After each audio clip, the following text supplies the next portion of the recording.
역사적으로 어떤 뜻을 갖고 있는가 하는 문제들을 살펴보았습니다. 오늘은 그것이 역사적인 예언의 실현일 뿐만 아니라 그것 자체가 어떤 메시지를 갖고 있는가 하는 것을 좀 살펴보려고 합니다.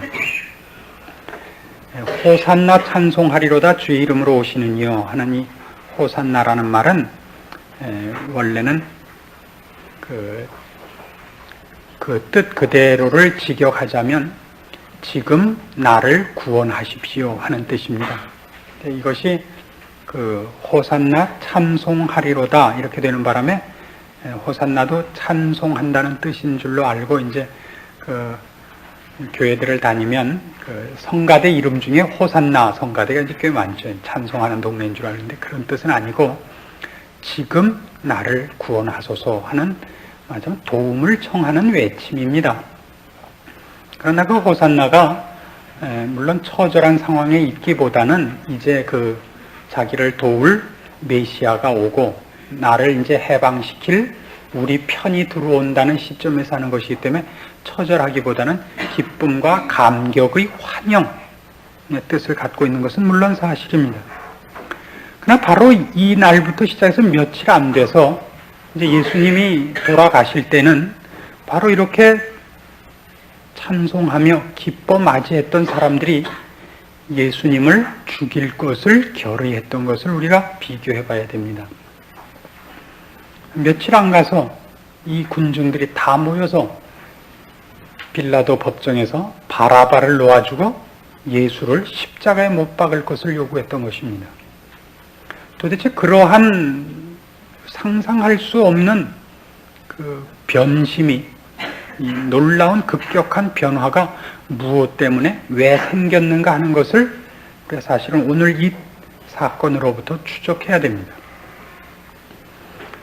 예수님께서 많은 기적과 이사를 행하셨고 많은 사람들이 그를 추종했던 것이 사실입니다마는 우리가 복음서를 읽으면서 보는 것은 그가 어떻게 많은 사람에게 도움이 되는 큰 이적과 선한 일을 했음에도 불구하고 어떤 부류에 대해서는 반대를 받고 그리고 어떤 사람들에 의해서는 추종을 받았지만 결국은 모두에게서 버림을 받았는가 하는 것이 복음서에서의 추적거리입니다. 우리는 복음서를 볼 때 이렇게 쉽게 볼 위험성이 있습니다.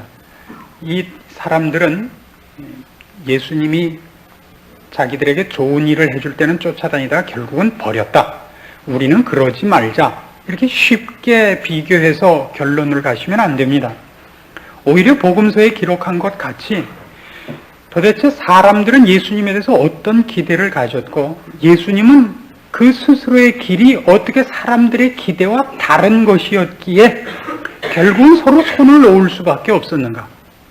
그리고 무엇을 뛰어넘어서 다시 제자들이 그의 명령에 다시 모여드는 사도행전의 사건이 생기게 됐는가. 이런 맥락을 꼭 추적해야 됩니다. 예루살렘에 그가 오신다는 소문을 듣고 6월절에는 원래 예루살렘에 이스라엘 백성이 다 모이도록 되어 있습니다. 물론 전 국민이 다 모일 수는 없습니다. 그러나 최소한 남자들은 다 모여야 됩니다. 집을 볼 최소한의 인원만 남겨놓고 다 모이는 셈입니다. 근데 예루살렘에 올라온 이 모든 사람들이 여러 가지 소문을 들었습니다. 예수님께서 어떻게 문둥병을 고쳤는가, 어떻게 안진뱅이를 일으켰는가, 어떻게 중풍병자를 고쳤는가, 소경을 고쳤는가 하는 많은 얘기를 들었습니다. 거기다 더더욱 바로 며칠 전에 베다니에서 죽은 나사로를 일으킨 사건을 들었습니다. 그들 중에 많은 사람들이 친히 사건 속에 있었던 사람들이 있고 그가 고쳐주셔서 병이 나은 사람도 있고 그가 떼어주신 오병이어의 기적에 참여했던 사람들도 있는 것입니다. 그래서 많은 사람들이 이제 예수 그리스도의 예루살렘 입성을 기뻐 맞이하게 된 것입니다. 이제 우리를 구원하십시오. 당신만이 우리를 구원하실 왕입니다. 그렇게 이제 기뻐 맞이했던 것입니다. 그러나 그러면 예수님께서는 이 사건을 만일 이 사람들이 소리치지 아니하면 이 돌들이 외치리라 하신 것과 같이 이것이 예언된 사건이요, 하나님께서 계획한 일의 실현인 것을 보일 뜻은 있지만 저들이 기대한 일을 위해서 온 것은 아니라는 것을 사건 자체에서 이미 상징하고 있습니다. 그게 뭐냐면 이 나귀를 타고 들어오시는 장면입니다. 이스라엘 백성에게는 하나님께서 금지한 몇 가지 규칙들이 있습니다. 이런 것은 하지 마라, 이런 것은 하지 마라 하는 것들이 몇 개 있습니다. 말하자면 고기를 먹을 때 그 짐승을 잡아서 먹게 되거든 그 짐승의 피는 먹지 마라, 이런 규약도 있고, 이방 민족과는 결혼하지 마라, 이런 규칙도 있습니다. 그럼 많은 규칙 중에 하나 중요한 규칙이 무엇이냐면 말을 기르지 못하도록 되어 있습니다. 최소한의 말은 가질 수 있습니다. 말하자면 농사용으로 말을 갖고 있을 수는 있지만 전투용으로는 말을 기를 수 없도록 되어 있는 것이 이스라엘 민족에게 요구하신 하나님의 명령입니다. 그래서 이스라엘 백성들은 예를 들면 왕이라 할지라도 마병을 거느릴 수 없게 되어 있고 전차를 가질 수 없게 되어 있습니다. 위용을 위해서는 전차를 가질 수 있지만 전투용으로는 원칙적으로 가지지 못하도록 요구받고 있습니다.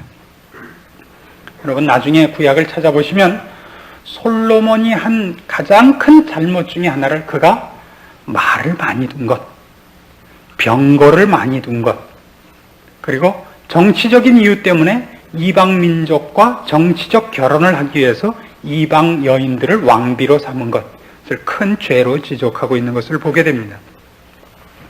시편 20편 같은 데 보시면 이런 구체적인 설명도 나옵니다. 시편 20편 7절 말씀 보시면 혹은 병거 혹은 말을 의지하나 우리는 여호와 우리 하나님의 이름을 자랑하리로다.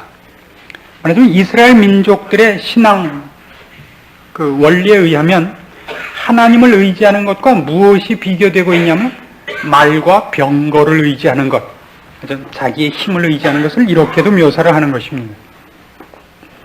그래서 예수님은 이때도 지금 전쟁하러 오신 분이 아니라는 상징을 말을 타고 입성하시지 않고 나귀를 타고 오시는데, 여러분 아시다시피 나귀라는 것은 전쟁용으로는 부족합니다. 나귀는 힘은 셉니다. 힘은 세지만 어떤 특별한 일 하나 때문에 못하는 것이 있는데 전쟁용으로 못 쓰는데 그건 민첩하지 못하기 때문입니다. 나귀를 타고 전쟁을 하는 이유는 없습니다. 게다가 뭡니까? 나귀도 아니고 어린 나귀를 타고 오는 겁니다. 어린 나귀를 타고. 그 앞에 무엇을 깔았다고 되어 있죠? 그들의 겉옷을 깔아서 겉옷 위를 나귀를 타고 들어오십니다. 여러분, 우리 종종 옛날 로마 제국이 시대 배경이 된 영화들을 볼 것 같으면 로마 군대가 외국에 가서 전쟁을 해서 승리를 하고 돌아오면 어떻게 돌아왔는가 묘사되는 것을 본 적이 있을 겁니다. 앞에 나팔을 불며 사람들이 연변에 나와서 다 환호를 하고, 그리고 특별히 이런 게 있는 것을 기억하셔야 됩니다. 탈취한 전리품들을 앞세워서 들어옵니다. 그래서 아프리카 쪽이면 표범도 앞세우고 사자도 함에 담아서 오고 노예들도 앞세우고, 그리고 뿌리는 꽃송이와 종이들 환호하는 퍼레이드 속을 걸어 들어오는 겁니다. 지금 예수님은 그렇게 안 합니다. 그래서 이 부분에 대한 묘사를 어떤 분이 이렇게까지 묘사를 했습니다. 예수님이 이때 많은 사람의 환호를 받고 많은 사람의 추종을 받았을 때 제일 많이 긴장한 사람이 누구였겠는가? 누가 많이 긴장했겠습니까? 그건 로마 정부입니다. 지금 이스라엘은 로마의 식민지고 그곳에 빌라도라는 총독이 와서 관할을 하고 있습니다. 민중이 모여서 어떤 사람을 추종하고 거대한 힘으로 모이면 가장 긴장하는 것이 이 빌라도와 로마 정부였을 겁니다. 그때 그들이 보았을 때 예수님이 어떤 모습으로 보였겠는가 생각해봐라 하는 글을 쓴 것이 있습니다. 한번 생각해 보십시오. 그가 어디 혁명가 같습니까? 그에게 어떤 무장한 모습이나 그의 모습 속에 어떤 그런 민첩함이나 교활함이나 그런 아무 것이 없는 것을 보고 그래서 핏이 웃지 않았겠나 싶습니다. 어린 나귀를 타고 환호하는 사람들이 깐 겉옷 위를 지금 느릿느릿 나귀를 타고 예루살렘에 입성하며 모든 사람들 보는 앞에 모습을 드러냈음에도 불구하고 정부를 전복할 의도나 힘이 있어 보이지를 않는 것입니다. 이것이 아주 중요한 상징입니다. 우리는 언제나 이런 장면을 대하면서도 어떻게밖에 생각을 못하느냐 하면 예수님께서는 겸손하셨다든가 예수님께서는 예언에 응해서 이 길을 걸으셨다든가 하면서 이것 자체가 갖는 뜻에 대해서는 깊은 이해를 못하고 어디로 그 다음에 펄쩍 뛰어가느냐 하면 십자가의 승리로 인한 능력과 감격으로 너무 쉽게 뛰어갑니다. 여기 등장한 이 사건에 대한 성경의 예언은 스가랴서 9장에 있는 말씀이라고 기록하고 있습니다. 한번 찾아보시죠. 스가랴 9장 9절인데요. 여러분 가지신 성경, 구약 성경의 1320페이지입니다. 스가랴 9장 9절 보시면 시온에 따라 크게 기뻐할지어다 예루살렘에 따라 즐거이 부를지어다 보라 내 왕이 내게 임하나니 그는 공의로우며 구원을 베풀며 겸손하여서 나귀를 타나니 나귀의 작은 것 곧 나귀 새끼니라. 예언이 되어 있습니다. 여기 분명히 무엇을 선언하고 있냐면 그가 구원을 베풀 것이라고 얘기를 하고 있습니다. 구원을 베풀 것이라고. 그가 나귀를 타고 오는데 나귀의 작은 것 곧 나귀 새끼를 타고 올 것이라고 얘기합니다. 이스라엘 백성 쪽에서 지금 예수님의 예루살렘 입성을 맞이하면서 구원을 요구하고 있고 이제 구원이 베풀어질 것이라고 요구하는 것은 이 말씀을 근거로 해서입니다마는 이 말씀 속에 숨어 있는 것, 왜 그가 이스라엘 백성을 구원하러 오시는 분인데 나귀 새끼를 타느냐 하는 부분에 대해서는 미처 이해를 못한 것입니다. 예수님께서는 장차 한 번 더 이 땅에 오실 겁니다. 재림하신다고 우리가 그러죠. 그분이 다시 오실 때는 그때는 분명히 심판하러 오시며 이 세상의 역사를 끝내러 오실 것입니다. 그 묘사는 우리가 성경에 보면 요한계시록 19장을 찾아보시면 성경 맨 뒤에 있습니다. 신약 성경 맨 끝부분 요한계시록 19장을 보시면 거의 이렇게 묘사가 되어 있습니다.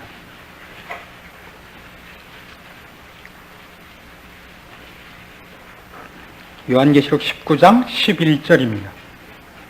또 내가 하늘이 열린 것을 보니 보라 백마와 탄 자가 있으니 그 이름은 충신과 진실이라 그가 공의로 심판하며 싸우더라. 예수님이 다시 오실 때의 모습은 이번엔 나귀 새끼가 아니라 뭘 타고 오신다고 되어 있습니까? 백마를 타고 오시는 걸로 되어 있습니다. 이때는 분명히 정복하러 오시며 심판하러 오시며 그의 권세와 영광 중에 오실 것입니다. 지금 구원을 베풀러 오시는 예수님께서 왜 어린 나귀를 타고 들어왔느냐 하는 부분에 대한 이해를 미처 못했기 때문에 이스라엘 민족은 아직까지도 사실은 유리하고 어려움을 겪고 있습니다. 스가랴서 아까 보신 9장에서 조금 더 가서 12장 10절 말씀을 보면 거기 또 하나의 예언이 있습니다. 이스라엘 백성이 처음 9장 9절에 임하시는 예수 그리스도의 모습에 오해할 것을 이미 예언하고 있고 그 후에 될 일도 스가랴서 12장 10절에 기록이 되어 있습니다. 1324페이지입니다. 내가 다윗의 집과 예루살렘 거민에게 은총과 간구하는 심령을 부어주리니 그들이 그 찌른 바 그를 바라보고 그를 위하여 애통하기를 독자를 위하여 애통하듯 하며 그를 위하여 통곡하기를 장자를 위하여 통곡하듯 하리로다. 어느 날인가 이스라엘 백성은 드디어 자기네들이 메시아를 십자가에 죽였다는 사실을 깨닫는 날이 오고 거기에 대하여 회개하는 날이 온다고 성경이 예언하고 있습니다. 예수님께서 어린 나귀를 타고 예루살렘에 입성한다는 예언이 응한 것 같이 여기 이 예언도 응할 것은 너무나 당연한 일일 것입니다. 우리가 이 사건을 놓고서 이 사건이 갖는 뜻과 성경이 이런 사건들을 복음서에 기록해서 우리들에게 무엇을 주려고 하는 것인가 하는 것을 이제 연결해서 생각하면 뜻밖의 놀라운 결론에 부닥치게 됩니다. 제자들과 당시의 제자들과 그때 예수 그리스도를 이렇게 환영했던 모든 사람들이 오해했던 것, 그것은 이것이었습니다. 이스라엘 백성이 여태까지도 오해하고 있는 것 중에 하나인데요. 그들은 자기네들이 구원이 필요한 자라는 생각을 못했습니다. 그들은 당연히 구원 얻을 자인데 다만 나쁜 사람들이 자기네를 불편하게 하고 있고 핍박하고 있다고만 생각했습니다. 이제 공의로우신 하나님이 오시기만 하면 자기네들을 어려움 속에서 구원해 줄 거라고 생각했지 그들 자신이 회개가 필요한 죄인이라는 생각은 하지 않았던 것입니다. 예수님께서는 그들의 죄를 대신하러 오셨다고 설명을 하시기 때문에 이스라엘 백성이 그를 오해하게 된 것입니다.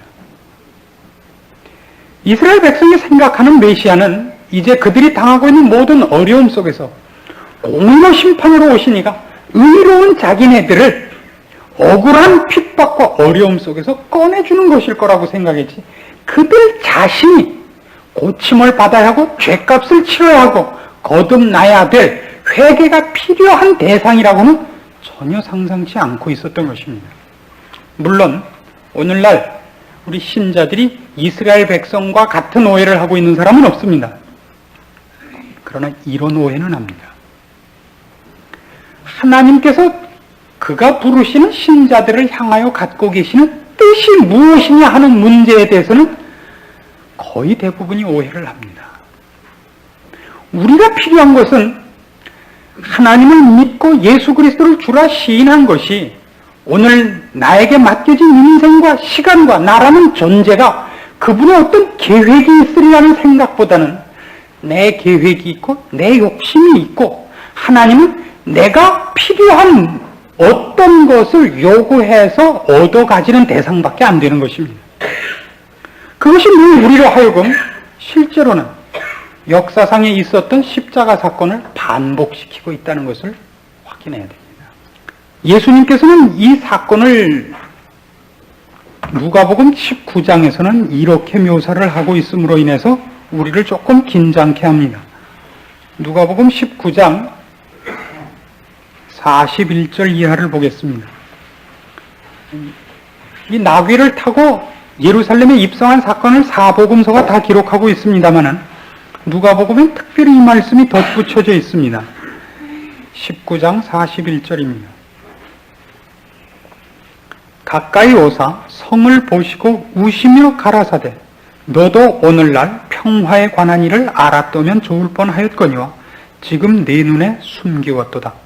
날이 이를지라 네 원수들이 토성을 쌓고 너를 둘러 사면으로 가두고 또 너와 및 그 가운데 있는 네 자식들을 땅에 메우치며 돌 하나도 돌 위에 남기지 아니하리니 이는 권고받는 날을 네가 알지 못함을 인함이니라 하시니라.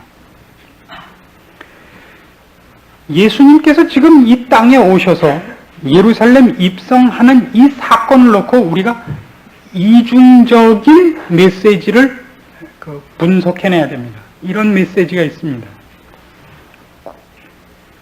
예수님 자신이 구원을 베풀러 오신 분으로서 그를 영접할 것을 정당한 반응을 요구하는 하나의 메시지가 있습니다.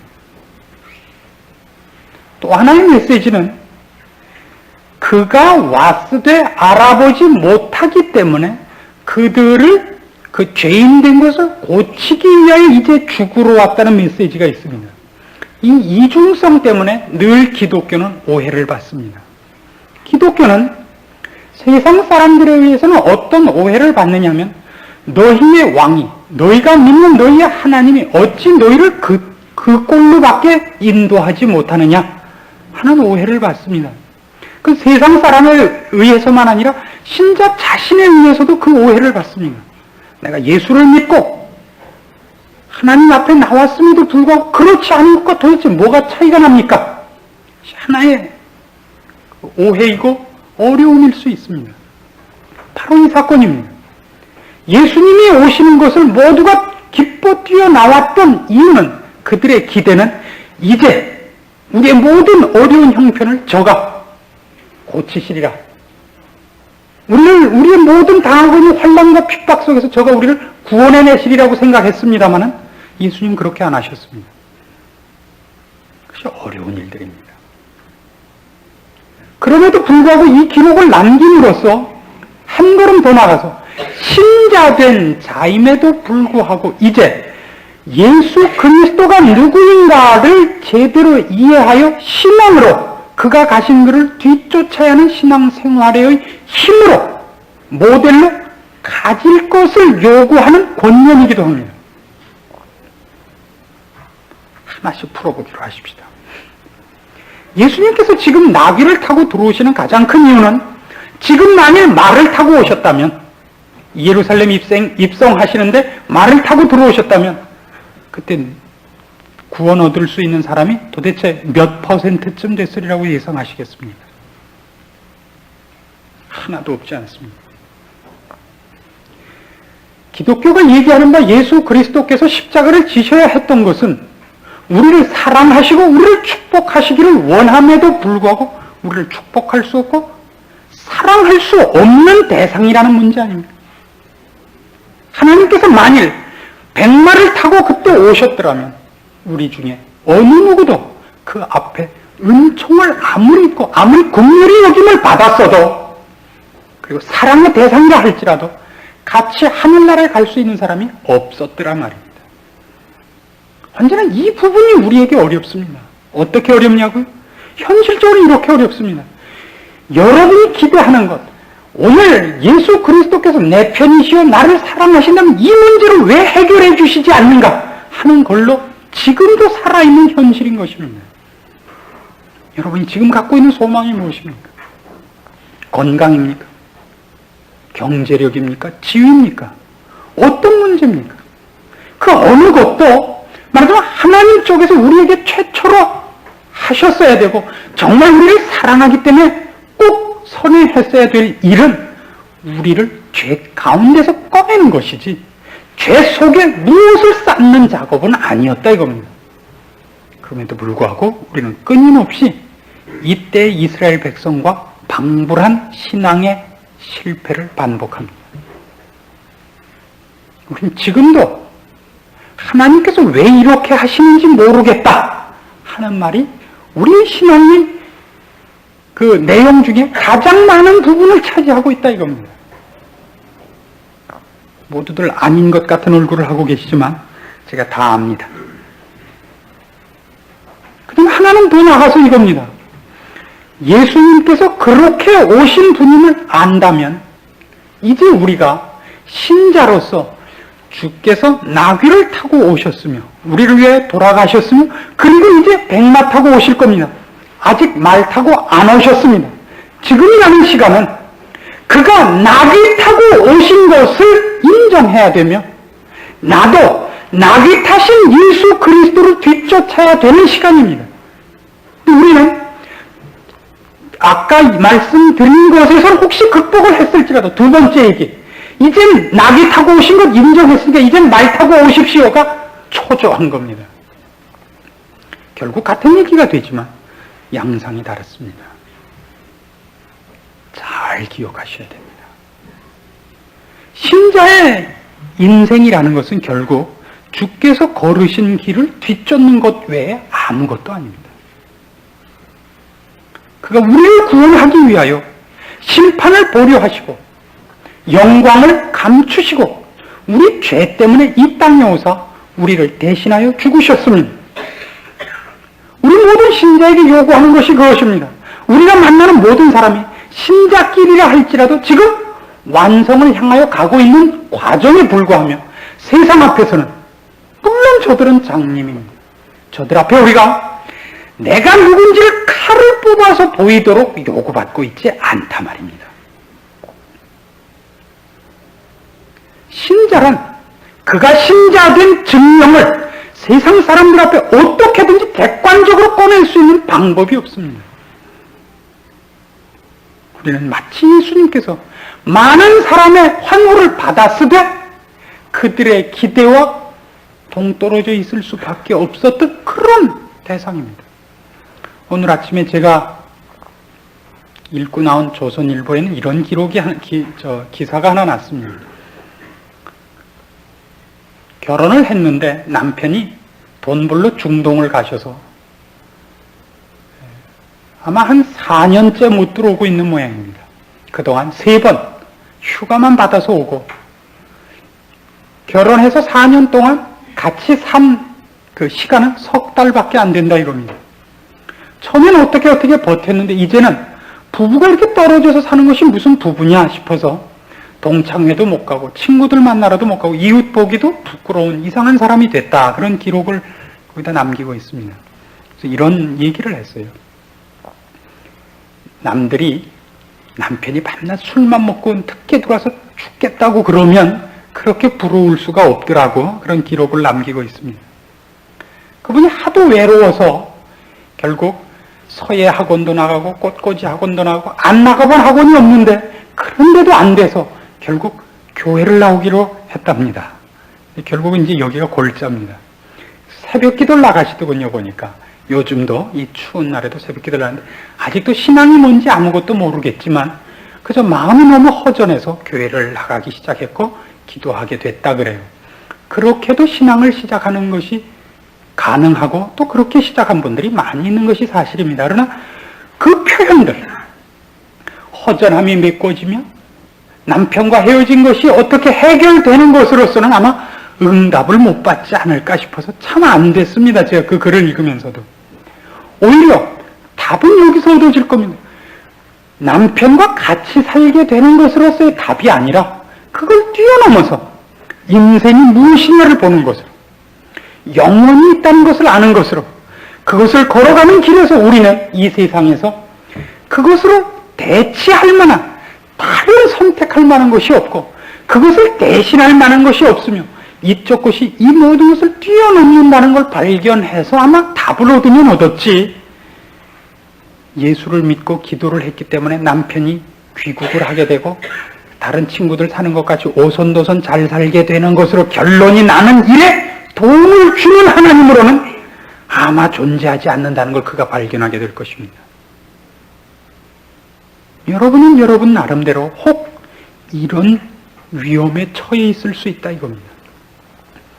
어느 한 가지 어려움 때문에 기독교에 입문할 수 있습니다. 그것이 시작이 될 수 있습니다. 그 문제를 푸는 것이 기독교는 아닙니다. 기독교란 뭐냐? 그럼 바로 이 얘기입니다. 우리가 죄인이라는 얘기입니다.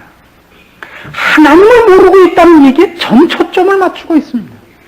하나님을 모르며 하나님을 섬길 줄 모르며 하나님이 만들어준 인간임에도 불구하고 그가 자기를 만든 이에게 영광을 돌릴 줄 모르는 배신한 자요, 상처받은 자요, 눈먼 자요, 영적으로 죽은 자라는 지적을 하며 돌아올 것을 요구하며 우리를 돌이키기 위하여 그가 우리 죄를 대신하였다는 이 기록을 우리에게 들이대는 종교입니다. 내가 누군가, 내가 마땅히 해야 할 일이 무엇인가, 그걸 새삼 다시 확인하는 종교입니다. 중생해야만이 아는 종교입니다. 우리는 쉽게 오늘도 호산나를 외칠 수 있다는 것 때문에 이 말씀을 확인해야 됩니다. 제자들이 예수님의 입성을 기뻐하며 맞았고 많은 사람들이 그를 환호했지만 결국 그가 십자가에 달려 죽으실 거라는 얘기에 다 도망갔고 드디어 십자가에 달려 돌아가시자 제자들마저도 다 뿔뿔이 헤어졌습니다. 모두가 도망을 갔습니다. 이런 기록이 하나 남아 있습니다. 누가복음 24장을 보십시오. 13절입니다. 누가복음 24장 13절. 그날에 저희 중 둘이 예루살렘에서 25일이 되는 엠마오라 하는 촌으로 가면서 이 모든 된 일을 서로 이야기하더라. 저희가 서로 이야기하며 문의할 때 예수께서 가까이 이르러 저희와 동행하시나 저희의 눈이 가리워져서 그인 줄 알아보지 못하거늘 예수께서 이르시되 너희가 길 가면서 서로 주고받고 하는 이야기가 무엇이냐 하시니 두 사람이 슬픈 빛을 띠고 머물러 서더라. 그 한 사람인 글로바라 하는 자가 대답하여 가로되 당신이 예루살렘에 우거하면서 그일 거기서 된 일을 홀로 알지 못하느뇨? 가라사대 무슨 일이뇨? 가로되 나사렛 예수의 일이니 그는 하나님과 모든 백성 앞에서 말과 일에 능하신 선지자여늘 우리 대제사장들과 관원들이 사형 판결에 넘겨주어 십자가에 못 박았느니라. 우리는 이 사람이 이스라엘을 구속할 자라고 바랐노라. 이뿐 아니라 이 일이 된 지가 사흘째요. 또한 우리 중에 어떤 여자들이 우리로 놀라게 하였으니 이는 저희가 새벽에 무덤에 갔다가 그의 시체는 보지 못하고 와서 그가 살으셨다 하는 천사들의 나타남을 보았다 함이라. 또 우리와 함께 한 자 중에 두어 사람이 무덤에 가 과연 여자들의 말한 바와 같음을 보았으나 예수는 보지 못하였느니라 하거늘 가라사대 미련하고 선지자들의 말한 모든 것을 마음에 더디 믿는 자들이요 그리스도가 이런 고난을 받고 자기의 영광에 들어가야 할 것이 아니냐. 우리 모두가 어쩌면 이 지적에 합당한 사람들일 것입니다. 미련하고 선지자들의 말한 모든 것을 마음에 더디 믿는 자들이요. 성경은 이만큼입니다. 창세기부터 요한계시록까지 전 66권에 하나님께서 우리를 향하신 뜻과 약속들을 그리고 그가 행하신 능력들과 기록들을 여기에 남겼습니다. 우리의 요구와 우리의 욕심은 성경 전권과 하나님의 하나님 되심과 하나님이 우리를 향하여 갖고 계시는 전체적인 뜻에 있는 것이 아니라 우리의 욕심뿐입니다. 내가 바라는 욕심과 그와 유사한 기록을 맞대어 놓고 하나님 이렇게 하셨으니까 이 일도 해 주십시오. 이렇게 쉽게 우리는 기독교를 갈갈이 찢어놓고 있는지도 모릅니다. 미련하고 선지자들의 말한 바를 더디 믿는 자들이요. 그것이 오늘날 기독교를 사실은 약화시키고 있습니다. 그 모든 신자들을 그의 승리와 감격의 생활로부터 단절시키고 있습니다. 인간의 행복과 자랑이 물질이라고 누가 가르쳤습니까? 인간의 힘이 자기의 육체요, 자기가 손에 잡고 있는 권세라고 누가 그랬습니까? 그렇지 않습니다. 아무리 넓은 집에 살아도 잠자리는 2평도 안 되고, 그렇죠? 아무리 소유가 많아도 죽을 때 무덤도 1평이면 족합니다. 너무 극단적인 표현이라고 여러분이 생각하실지 모르지만 사실이 그렇지 않습니까? 그럼에도 불구하고 우리는 그 많은 약속들과 하나님이 우리를 향하여 갖고 계시는 그 깊은 사랑과 폭넓은 약속들을 정말 누리지 못하고 삽니다. 세상 사람들이 모르고 사는 거야 뭐라 그러겠습니까마는 신자들이 그 사실과 약속들을 누리지 못한다는 것은 여간만 불행한 일이 아닙니다. 예수님의 예루살렘 입성, 그 사실성과 하나님께서 그의 약속한 모든 것을 이루시고야 마는 것, 그 사실을 우리가 대전제로 놓고 그 기초에 우리의 오늘 신앙을 새삼스럽게 확인해 볼 필요가 있습니다. 하나님의 능력이 짧아지거나 우리를 향한 사랑이 식는 것이 아니라 우리가 늘 미련하고 연약한 것을 인정하고 그의 약속 속에 신자가 걸어야 할 마땅한 길들을 마음속에 헤아려 보십시오. 그것은 다만 사명과 책임으로만 요구하는 것이 아니라 여러분의 축복과 여러분의 행복과 여러분의 감격을 위해서 권하는 것입니다. 하나님은 하나님이 하시고 싶은 무슨 일을 위하여 우리를 착취하러 부르시는 분이 아닙니다. 우리를 사랑하는 분입니다. 후히 주시고 꾸짖지 않는 분입니다. 여러분의 인생이 만일 힘이 없거든, 여러분의 신앙이 맛이 없거든 다시 한번 점검해 보십시오. 그럴 수가 없습니다. 신자의 삶은 기쁨이요, 찬송이요, 감사일 수밖에 없다는 것을 제가 단호히 약속할 수 있습니다. 여러분의 모든 미련함과 연약함에서 자꾸 일어나시사 성경이 약속한 축복된 생활과 행복과 감격과 찬송의 생활을 드디어 누리시는 자리까지 가시기를 권하고, 그렇게 되기를 하나님 앞에 간절히 구하십시오. 기도하십시다.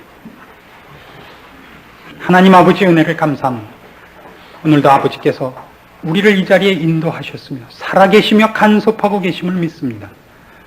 주께서 나귀를 타고 예루살렘에 입성하신 것 같이 주께서 약속하신 것과 주께서 허락하신 어느 것도 땅에 떨어지는 것이 없이 다 이룰 줄을 믿습니다. 주를 믿고 사는 자의 행복과 자랑들을 성경에 기록한 것 같이 우리로 누리게 다시금 우리의 심령을 강건케 하시며 깨우쳐 주시옵소서. 주의 약속을 제대로 살펴볼 줄 알게 하시고, 믿음과 주의 약속을 의지한 신앙 속에서 우리의 모든 인생 속에 하나님의 약속과 축복을 누리게 하시옵소서. 우리가 살아서 하나님의 약속들을 증명하며 하나님께서 우리에게 주신 충만한 것들이 얼마나 놀라운 것인가를 간증하며 증거하며 사람들 앞에 펼쳐 보이는 자들로서 존재하게 하시옵소서. 오늘도 아버지께서 우리에게 주신 말씀들 주의 사랑하는 심령들 속에 아로 새기시고 저들의 생활을 주를 믿고 사는 사람들답게 하시옵소서. 예수님의 이름으로 기도합니다. 아멘.